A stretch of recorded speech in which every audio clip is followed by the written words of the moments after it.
Aku masih ingat malam itu. Rumah Tante Lina mendadak sunyi. Hujan turun begitu deras. Dan hanya kami berdua yang tersisa di dalam rumah.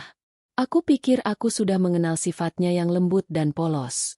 Tapi ketika dia menutup pintu ruang tamu, menatapku cukup lama, lalu berkata, "Kalau malam ini kamu tetap di sini, ada sesuatu yang harus Tante katakan." Jantungku langsung berdegup tidak karuan. Aku tidak pernah menyangka bahwa percakapan sederhana malam itu akan mengubah hubunganku dengan pacarku untuk selamanya. Namaku Raka, usia 28 tahun. Saat itu aku sudah menjalin hubungan dengan seorang perempuan bernama Nisa selama hampir 3 tahun. Hubungan kami sebenarnya berjalan cukup baik. Nisa adalah perempuan sederhana, pekerja keras, dan sangat menyayangi keluarganya. Aku juga sudah cukup dekat dengan keluarganya, terutama dengan Tante Lina, adik dari Ibu Nisa yang tinggal tidak terlalu jauh dari rumah mereka. Tante Lina dikenal sebagai perempuan yang pendiam, ramah, dan selalu menjaga sikap. Setiap kali aku datang ke rumah Nisa, Tante Lina biasanya hanya tersenyum lalu sibuk dengan urusannya sendiri. Karena itu aku tidak pernah punya pikiran aneh sedikit pun tentang dirinya. Bagiku, dia hanyalah keluarga dari orang yang kucintai. Malam itu semuanya bermula ketika Nisa tiba-tiba meneleponku. Dia meminta bantuan karena harus menemani ibunya ke rumah sakit untuk mengurus sesuatu yang mendadak. Sebelum pergi, Nisa berkata bahwa aku boleh menunggu di rumah Tante Lina karena kunci rumahnya sedang dibawa oleh adiknya. Aku pun mengiyakan. Saat sampai di rumah itu, ternyata Tante Lina sedang sendirian. Suaminya sedang bekerja di luar kota, sementara anaknya menginap di rumah nenek. Aku sempat merasa canggung, tetapi Tante Lina justru menyambutku seperti biasa. Kami duduk di ruang tamu sambil membicarakan Nisa, pekerjaan, dan rencana pernikahan kami yang sebenarnya sudah mulai kami bicarakan beberapa bulan terakhir. Tidak ada sesuatu yang aneh sampai hujan turun sangat deras. Jalanan di depan rumah mulai tergenang dan listrik beberapa kali padam. Aku mencoba menghubungi Nisa, tetapi teleponnya tidak tersambung. Karena kondisi semakin buruk, Tante Lina menyuruhku menunggu sampai hujan reda. "Jangan pulang dulu, Raka. Jalan depan berbahaya," katanya. Aku menurut. Waktu terus berjalan hingga hampir tengah malam. Suasana rumah semakin sunyi. Aku mulai merasa tidak enak karena terlalu lama berada di sana. Tetapi setiap kali hendak berpamitan, Tante Lina selalu mengatakan bahwa hujan belum memungkinkan untuk perjalanan. Sampai akhirnya dia duduk di hadapanku dan menatapku dengan ekspresi yang belum pernah kulihat sebelumnya. "Raka, Tante mau bicara serius," katanya pelan. Aku langsung memperbaiki posisi duduk. "Tentang apa, Tante?" tanyaku. Dia menarik napas panjang. "Tentang kamu dan Nisa." Aku mengira dia akan membicarakan pernikahan kami. Namun perkataan berikutnya justru membuatku terdiam. Tante Lina mengatakan bahwa selama ini dia memperhatikan hubungan kami. Dia tahu Nisa sangat mencintaiku, tetapi menurutnya ada sesuatu yang belum kusadari. Aku bertanya apa maksudnya. Tante Lina kemudian mengatakan bahwa Nisa sedang menyimpan masalah besar dan mungkin selama ini sengaja tidak menceritakannya kepadaku. Aku terkejut. "Masalah apa, Tante?" Dia tidak langsung menjawab. Matanya terlihat berkaca-kaca. "Tante tidak ingin ikut campur, tapi kalau kamu benar-benar serius menikahi Nisa, kamu harus tahu semuanya." Saat itu aku mulai merasa malam tersebut bukan lagi sekadar malam karena hujan. Ada sesuatu yang jauh lebih besar sedang disembunyikan keluarga Nisa. Dan tanpa kusadari, pertemuan berdua dengan Tante Lina malam itu menjadi awal dari terbongkarnya rahasia yang selama ini terkubur. Yang paling membuatku bingung adalah satu kalimat terakhirnya sebelum kami berpisah malam itu. "Raka, jangan mengambil keputusan sebelum kamu mendengar cerita dari Tante." Aku tidak tahu apa yang sebenarnya ingin dia katakan. Aku hanya tahu, sejak malam itu, hubungan yang selama ini kuanggap baik-baik saja mulai berubah sedikit demi sedikit. Keesokan paginya aku masih memikirkan percakapan dengan Tante Lina. Aku bahkan hampir tidak tidur karena terus bertanya-tanya tentang apa yang sebenarnya disembunyikan Nisa. Ketika akhirnya Nisa menghubungiku, aku mencoba bersikap biasa. Dia meminta maaf karena semalam tidak bisa memberiku kabar. katanya. Urusan di rumah sakit berlangsung lebih lama dari perkiraan.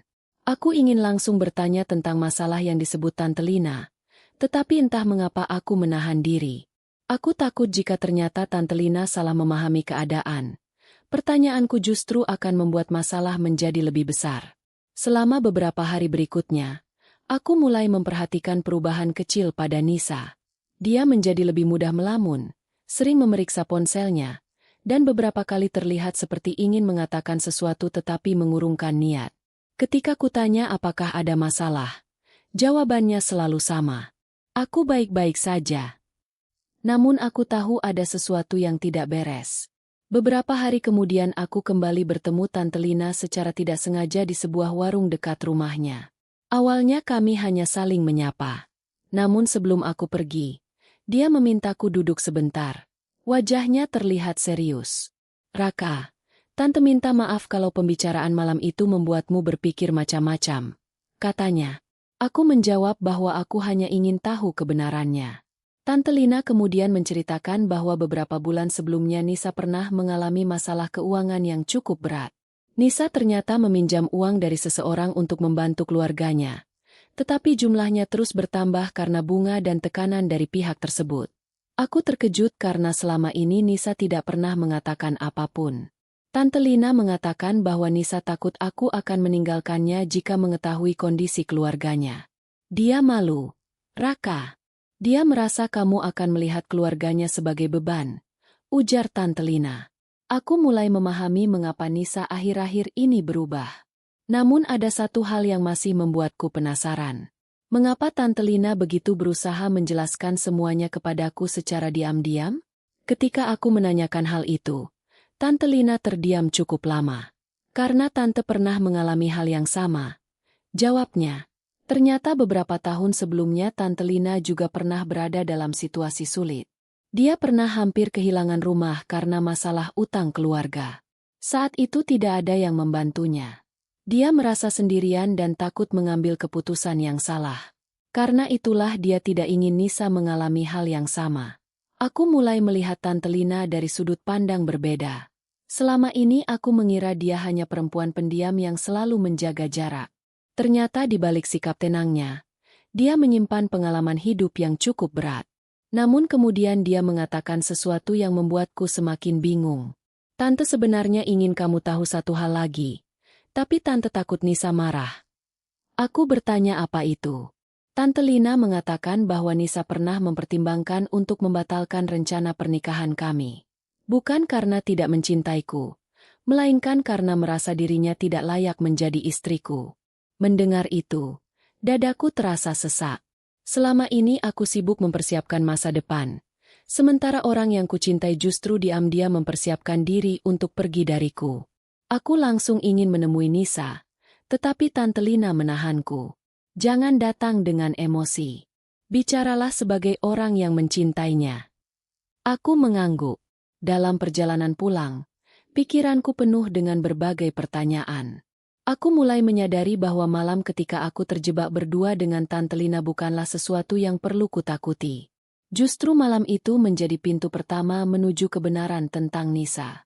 Tetapi aku belum tahu bahwa masih ada satu rahasia lain yang jauh lebih besar dan selama ini sengaja disembunyikan oleh keluarga mereka. Malam itu aku akhirnya menemui Nisa. Kami duduk di sebuah tempat sederhana yang biasa kami datangi sejak awal pacaran. Aku tidak langsung menyinggung pembicaraan dengan Tante Lina. Aku hanya bertanya apakah dia masih yakin dengan rencana pernikahan kami. Nisa terdiam cukup lama. Matanya mulai berkaca-kaca. Kenapa kamu tiba-tiba bertanya begitu? Katanya. Aku menggenggam tangannya dan mengatakan bahwa aku hanya ingin dia jujur kepadaku. Tidak lama kemudian, air matanya jatuh. Nisa akhirnya mengakui bahwa beberapa bulan terakhir keluarganya memang mengalami masalah keuangan. Dia merasa takut aku akan berubah setelah mengetahui semuanya. Dia juga mengakui bahwa dia pernah berniat mengakhiri hubungan kami, karena merasa aku pantas mendapatkan kehidupan yang lebih mudah. Aku sangat kecewa bukan karena masalahnya, tetapi karena dia memilih memikul semuanya sendirian. Kami kemudian berbicara panjang tentang masa depan. Aku mengatakan bahwa pernikahan bukan hanya tentang saat bahagia, tetapi juga tentang bagaimana dua orang menghadapi kesulitan bersama. Nisa akhirnya meminta maaf. Namun sebelum kami pulang, dia mengatakan sesuatu yang membuatku kembali teringat kepada Tante Lina. "Kamu sudah bicara dengan Tante Lina, ya?" Aku terdiam. Nisa langsung tahu jawabannya. Wajahnya berubah. Dia mengatakan bahwa sebenarnya Tante Lina terlalu banyak ikut campur dalam urusan kami. Aku mencoba menjelaskan bahwa Tante Lina hanya ingin membantu. Namun Nisa mengatakan ada alasan mengapa Tante Lina sangat perhatian kepadaku. Aku bertanya apa maksudnya. Nisa kemudian mengatakan bahwa beberapa tahun lalu, sebelum aku mengenalnya, Tante Lina pernah mengalami masalah rumah tangga yang membuatnya kehilangan kepercayaan kepada banyak orang. Dia menjadi sangat tertutup dan sulit mempercayai siapapun. Karena itu, ketika melihat hubungan kami, Tante Lina merasa seperti melihat dirinya sendiri di masa lalu. Dia ingin memastikan bahwa aku benar-benar serius terhadap Nisa. Aku mulai mengerti. Tetapi Nisa kemudian mengungkapkan sesuatu yang tidak pernah diberitahukan Tante Lina kepadaku. Ternyata Tante Lina pernah berbicara dengan Nisa tentang aku sebelum kami berpacaran.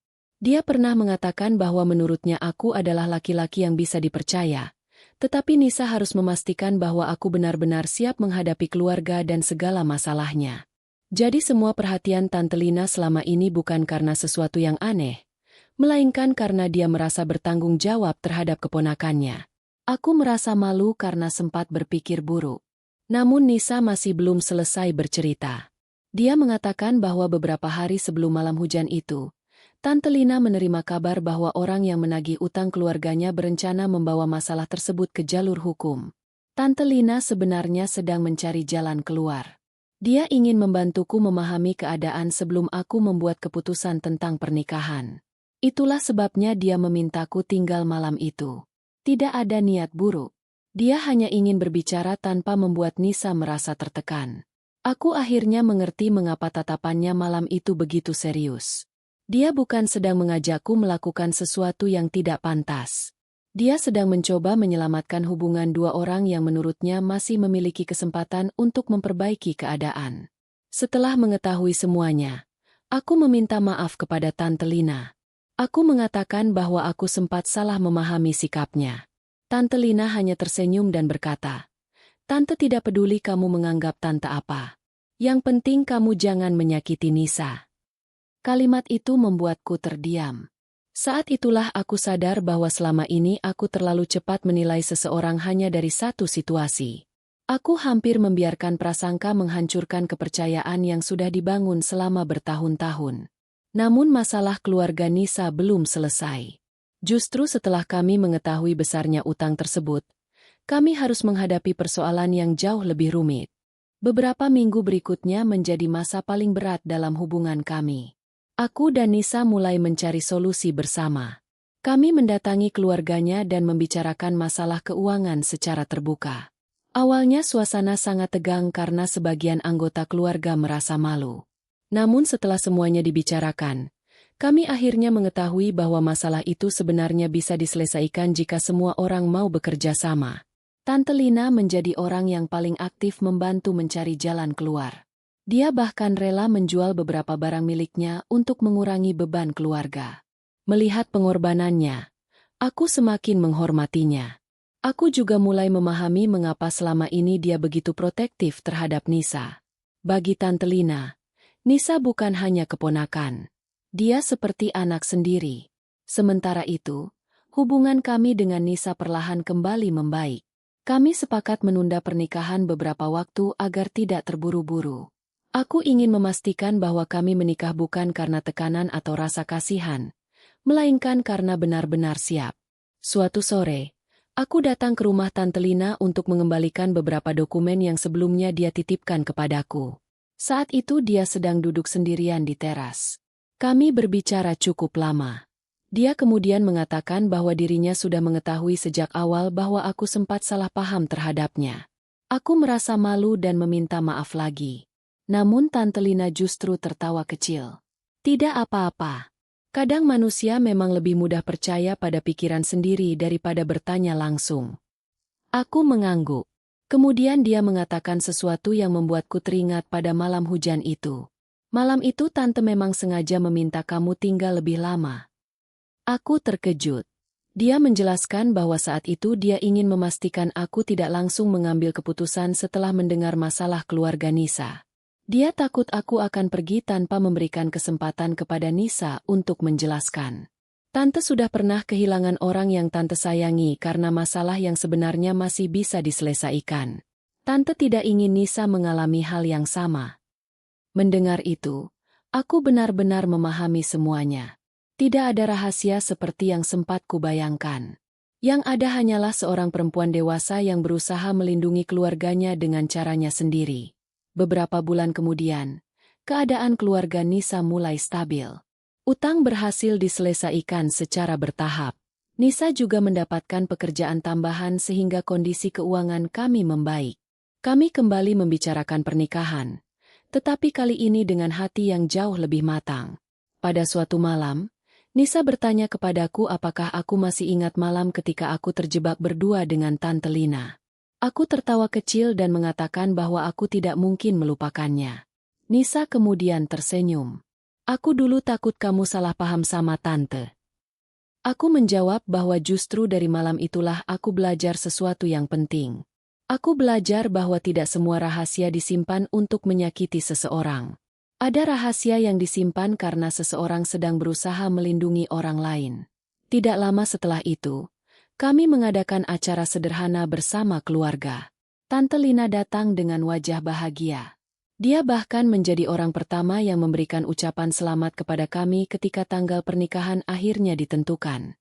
Aku menatapnya dan merasa bersyukur karena pernah mengenalnya.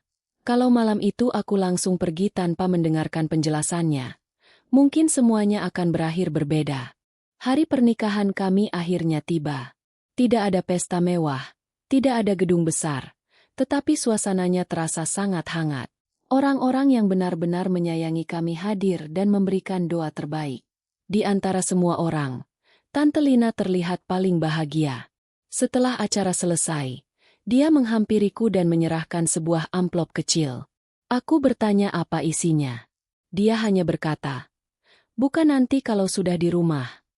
Malamnya, setelah semua tamu pulang, aku membuka amplop tersebut. Isinya sebuah foto lama ketika aku, Nisa, dan keluarga mereka pertama kali berkumpul beberapa tahun sebelumnya. Di belakang foto itu ada tulisan singkat dari Tante Lina. Isinya bukan sesuatu yang romantis atau aneh, melainkan nasihat sederhana tentang menjaga rumah tangga. Dia menulis bahwa dalam pernikahan, yang paling berbahaya bukanlah masalah besar, tetapi prasangka kecil yang dibiarkan tumbuh menjadi kecurigaan. Aku membaca kalimat itu berkali-kali. Aku langsung teringat pada malam hujan ketika aku sempat berpikir buruk tentangnya. Malam ketika aku mengira Tante Lina sedang mengajakku melakukan sesuatu yang tidak seharusnya. Ternyata aku hanya salah memahami keadaan. Dia sebenarnya sedang berusaha membuka mataku tentang masalah yang selama ini disembunyikan Nisa. Beberapa bulan setelah pernikahan, hubungan kami dengan Tante Lina justru semakin dekat. Sesekali dia datang berkunjung dan bercanda tentang kejadian masa lalu. Setiap kali topik tentang malam hujan itu muncul, kami selalu tertawa. Namun di dalam hati, aku tidak pernah melupakan pelajaran yang kudapat. Aku belajar bahwa seseorang bisa terlihat misterius bukan karena memiliki niat buruk, tetapi karena sedang memikul sesuatu yang tidak bisa diceritakan dengan mudah. Aku juga belajar bahwa hubungan yang sehat membutuhkan komunikasi, bukan dugaan. Dan yang paling penting, aku menyadari bahwa cinta bukan hanya tentang percaya kepada pasangan ketika semuanya baik-baik saja. Cinta adalah keberanian untuk tetap duduk bersama ketika masalah datang, kemudian mencari jalan keluar tanpa saling menyalahkan. Sampai sekarang, setiap kali hujan turun deras pada malam hari, aku terkadang teringat kejadian itu. Dulu hujan membuatku merasa terjebak berdua dengan Tante Lina dan membuat pikiranku dipenuhi prasangka. Sekarang hujan justru mengingatkanku pada sebuah pelajaran yang sangat berharga. Aku hampir kehilangan orang yang kucintai hanya karena salah memahami seseorang.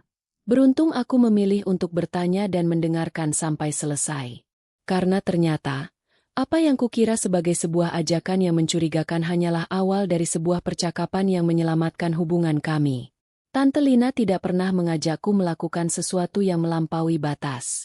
Dia hanya mengajakku membuka mata terhadap kenyataan yang selama ini tidak kulihat. Dan sejak saat itu, aku berjanji pada diriku sendiri untuk tidak lagi menilai seseorang hanya dari satu kejadian.